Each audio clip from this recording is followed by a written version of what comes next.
How to draw from imagination using references? But RJ, how is that drawing from imagination if you're using references? Well, if you're a beginner artist and you try to draw from imagination, you might end up with something looking like this. Or this, if you are a prodigy like Kim Jung Gi.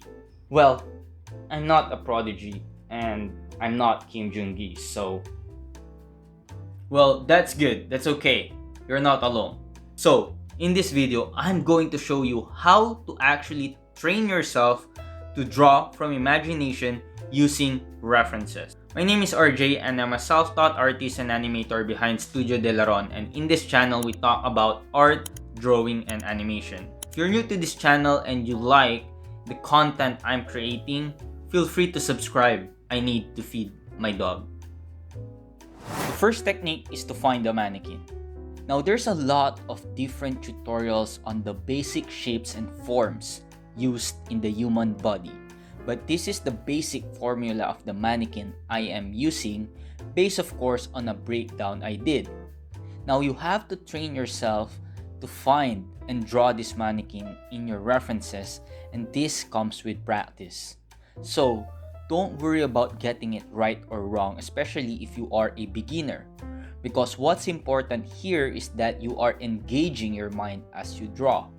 Try to think of it as a problem solving where you are finding the mannequin beneath all the details. I have a lot of videos where I talk about breaking down references and then redrawing your breakdown, but in this case, we are combining the breakdown and redraw in one step. What this exercise really does is to actually force yourself to make decisions in the way you draw this mannequin. Again, we are not trying to be correct or accurate here. We are simply doing our best to engage our mind and use our imagination to find the mannequin. Now, the next level of this technique is to actually manipulate the mannequin and change it a bit to your liking. It could be anything like the arms or legs pointing in another direction or the head tilting another way. Play around with it and use your imagination and come up with something that is fun to draw while using the initial reference as your base. The next technique is combining references, and this is where we use two references to draw a character. This is very simple, and this is something that I'm doing very consistently almost every day. I grab a character I like to draw and I simply draw him doing different poses I find on Pinterest. You can do this as your warm-ups during the day, and you can find a lot of fun doing this. For me, what's really amazing in doing this is the fact that I am in control of what I am creating. I am not simply copying a reference line by line. I am creating a drawing based on two references, and this exercise gives me the confidence to own my own drawing. I'm not tied into the rules of the references I am using because I'm not copying them. Again, being loose and creating that mental space for yourself is really important in drawing. It lets you have fun, and to be honest, when I am simply copying a drawing or reference, I am often getting lost in trying to be correct, and this sucks the fun out of the drawing process, to be honest. Level 2 of this technique is to manipulate the pose a bit before you add the character. This is the next level in the previous technique where you change a bit of the pose to your liking. You are using the initial pose as a base to work around it, and then using your imagination to add the character in. When you are drawing the character, you are also using your imagination as to where you will place and draw those details within the pose. You are already creating an original drawing that has never been done before by doing this, and this can result in a fun drawing session for you.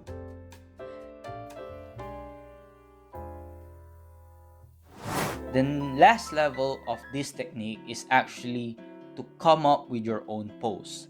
And this is something ModerndayJames does in all of his daily drawing warm-up sessions. he forces himself to come up with a pose from imagination and draw an existing character he feels like drawing. This could be any character with different shapes, so his mannequins also change every now and then. This will help you to force yourself to really think while drawing, which is really important. Imagination is a creative faculty of the mind, and it's one of the most important faculties of the mind to not only help you in drawing but also create the life of your dreams. I don't want to sound like a life coach or something here, but these are things that I am learning in my own personal development journey as I apply it in my own creative endeavors.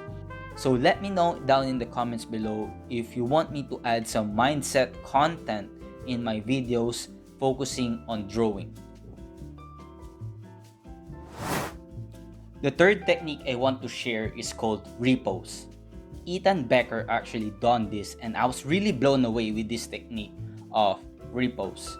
In a video he made about drawing gestures with only one shape, he showed us how you can do a repose using the outlines of the same pose. This was a game changer because you are using your imagination and engaging your mind on how you can recreate the pose in a different camera angle. Now, it doesn't have to be exactly a 180-degree camera turn, because when you actually use the silhouette, you are not really capturing the turnaround but a mirror image of the same pose. It doesn't really matter, and the aim is not to be 100% accurate with your repose. The aim is to actually engage your mind and use your imagination to come up with the pose using the outline of the previous pose. The more you practice this technique, the more you will realize that we are always doing the same shapes again and again, and we are only editing it to fit into the scene or drawing we are currently doing. I like the mindset of Becker when he told us that he's not really a good drawer or draftsman, but he's really good in editing and understanding what he is drawing, because I can actually relate to this particular mindset. The next level of this technique is to simply abandon the outline and draw another angle of an existing pose. You may turn the camera a bit to the left or right, or use the worm eye view or bird's eye view of the same pose. Whatever you choose, you need to redraw the same pose but in a different camera angle. Again, you are using a reference here, preferably a reference of your own drawing you created from previous techniques. But it doesn't have to be. You can also just research a reference and redraw that reference in a different angle. However, it does help you understand more if you are doing a redraw first of that reference using the first technique, and then do this technique because you are already somewhat familiar of the pose when you draw it. You can obviously push this exercise however you like and have fun with it. The best thing about using these techniques is that you are not just going blindly in drawing something, but you also are not completely copying a reference. Both of these extremes may overwhelm you, and it may also suck the fun out of drawing itself. Using these techniques will allow you to have fun and not get overwhelmed. So yeah, I'll be ending the video right here.